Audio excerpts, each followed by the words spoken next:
important à connaître parce qu'il faut qu'on ait tous un petit peu le même discours. On parle de dissection de type 1, 2 ou 3. Ça, c'est la classification de De Baquet. On va dire que la dissection de type 1 va toucher toute l'aorte, aussi bien l'aorte ascendante que l'aorte descendante. Les types 2 ne vont toucher que l'aorte ascendante. 1 et 2 sont des indications chirurgicales formelles, hormis contre-indications particulières. Et dès lors que ça ne touche que l'aorte thoracique descendante, on va parler de classe 3 de De Baquet. Après, il y a la classification de Stanford qui dit si ça touche l'aorte ascendante, que ça s'arrête ou que ça continue sur la descendante, c'est une classe A. Et si ça ne touche que la descendante, c'est une classe B. Quoi qu'il en soit, ces deux classifications doivent être connues parce que ça nous permet d'avoir un langage commun.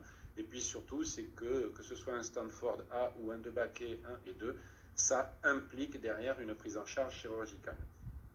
D'un point de vue nosologique, on va parler de dissection aiguë dès lors que le diagnostic a été fait dans les moins de 15 jours. Comme vous le savez, les dissections s'opèrent en urgence, mais il y a des fois où on diagnostique des dissections que l'on va appeler chroniques, des patients qui ont eu la chance de survivre à leur brèche pariétale et intimale.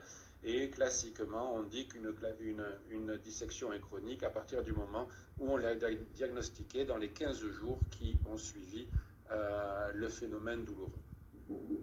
D'un point de vue étiologique,